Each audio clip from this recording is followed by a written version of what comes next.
नमस्कार, मेरा नाम डॉक्टर प्रवीण खिलनानी है। मैं बच्चों के पीडियाट्रिक डिपार्टमेंट का चेयरमैन हूँ मेदांता हॉस्पिटल गुड़गांव में, और मेरी स्पेशलिटी पीडियाट्रिक इंटेंसिव केयर और पल्मोनोलॉजी है, लंग स्पेशलिस्ट। बच्चों में मेनली क्योंकि एक अपर एयरवे होती है जो कि नाक के पीछे से जहाँ से हवा आती जाती है, उसका जो पैसेज है अगर उसमें ज़रा भी कहीं ब्लॉक होता है तो एक खर्राटे की आवाज़ आती है, और उसका मतलब है कि वो पार्शियल लेवल पर अपर एयरवे ऑब्स्ट्रक्शन है। ये उसमें एक यही बात है कि जैसे ऊपर से अगर ऑब्स्ट्रक्शन हो रही है तो क्या बच्चे की सांस रुक सकती है, क्या बच्चे की सांस जो पार्शियली ऑब्स्ट्रक्टेड है उससे रिलेटेड कार्बन डाइऑक्साइड की मात्रा लंग में बढ़ सकती है, तो उससे कुछ खतरा होता है जो हार्ट के ब्लड वेसल्स के और लंग के ब्लड वेसल्स के प्रेशर पे पल्मोनरी हाइपरटेंशन करता है, ब्लड प्रेशर हाई करता है। सबसे कॉमन जो बच्चों में खर्राटे लेने का जो रीज़न है वो है एक ग्लैंड होता है, उसका नाम है एडिनोइड। तो एडिनोइड्स जो होते हैं जो कि पैलेट के पीछे एक लिम्फ ग्लैंड जैसी चीज़ होती है जो कि ब्लॉक करती है, और एडिनोइड्स जो हैं जैसे जैसे बच्चा बड़ा होता जाता है वैसे वैसे वो श्रिंक करते जाते हैं। लेकिन अगर वो छोटे नहीं होते हैं तो और एयरवे ऑब्स्ट्रक्शन रहती है, यानी कि बच्चे का मुंह खुला रहता है हर वक्त, रात को सोते हैं तो खर्राटों की आवाज़ आती है, डिस्टर्ब्ड स्लीप रहती है, और वो डिस्टर्ब्ड स्लीप रहने की वजह से क्योंकि वो स्कूल में फिर हाइपर हो जाता है बच्चा, या हर वक्त सो रहा होता है, अटेंशन डेफिसिट हो जाता है, तो इस वजह से ये जो एडिनोइड्स है कभी कभी ईएनटी डॉक्टर्स को निकालना पड़ता है जिससे कि एयरवे जो है वो स्मूथ हो जाए और उसमें ऑब्स्ट्रक्शन और फ्लटर और खर्राटे टाइप की आवाज़ ना आए। डिफॉर्मिटी होती हैं, जैसे फेशियल डिफॉर्मिटी है, सपोज बर्थ से ही नाक का जो सेप्टम है वो ठीक नहीं है, या पैलेट में क्लेफ्ट है, या कोई कंजेनिटल एबनॉर्मेलिटी है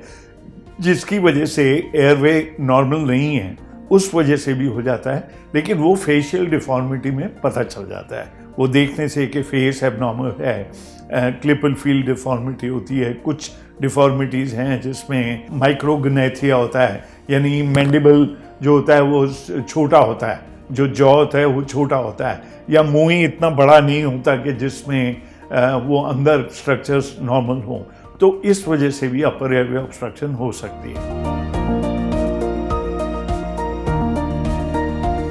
इसका देखिए 80% बच्चों में क्योंकि एडिनोइड्स और टॉन्सिल्स की वजह से होती है, तो उसका इलाज तो सिंपल है, ईएनटी वाले डॉक्टर उसको निकाल देते हैं और निकाल के वो बच्चा ठीक हो जाता है। लेकिन बाकी जो 20% जिनमें फेशियल एबनॉर्मेलिटी होती है उसका इलाज थोड़ा लंबा होता है, यानी प्लास्टिक सर्जरी, पैलेट सर्जरी, इस तरह की फेशियल, ओरोफेशियल, ओरोमैक्सिलरी, इस तरह के सर्जन्स जो हैं स्पेशलाइज केयर देते हैं, जो कि यहाँ पे अवेलेबल है अपने डांटा में। ट्रीटमेंट में मेनली यही है, और जिनका थोड़ा बहुत ऑब्स्ट्रक्शन रह जाता है उनको फिर एक नाक से एक सीपैप टाइप की चीज़ होती है जो कि रात को लगानी पड़ती है। लेकिन ज़्यादातर बच्चे एडिनोइड्स और टॉन्सिल्स को रिमूव करके वो ठीक हो जाते हैं। हाँ, जैसे मैंने पहले कहा कि अगर आपका नाक ब्लॉक है तो नेचुरली क्योंकि बच्चे मैंडेटरीली नाक से सांस लेते हैं, और नाक अगर ब्लॉक है तो मजबूरी में मुंह खोल के रखेंगे,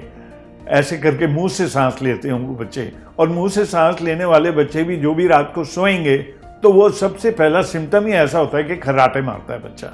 तो खर्राटे मारता जो बच्चा है, डिस्टर्ब्ड स्लीप है, और जिसका मुंह खुला रहता है दिन में, नाक हर वक्त ब्लॉक रहती है, उसको ज़रूर ईयर नोज थ्रोट वाले डॉक्टर साहब से चेकअप करवाना चाहिए। तो जब बच्चा पीडियाट्रिशियन के पास आता है और जब वो इस तरह के सिम्टम्स डिस्क्राइब करते हैं तो वो पीडियाट्रिशियन यूजुअली ये कहते हैं कि एकदम से एडिनोइड्स और टॉन्सिल्स को मत निकालिए, क्योंकि उसमें लिम्फ नोड्स हैं, उसमें बॉडी का डिफेंस मैकेनिज्म है। तो कहते हैं देखिए उम्र के साथ अगर वो श्रिंक हो जाते हैं, तो इसलिए वो बच्चे का फॉलोअप पीडियाट्रिशियन के साथ ज़रूरी है, जिसमें वो कहते हैं कि इसको बार बार थ्रोट का, नाक का इन्फेक्शन होता रहता है, साइनोसाइटिस होती रहती है, बार बार बुखार होता रहता है, बच्चा बड़ा नहीं हो रहा, हर वक्त हाइपर एक्टिव रहता है, तो ऐसा अगर 6 महीने से ज़्यादा चले तो फिर पीडियाट्रिशियन उसको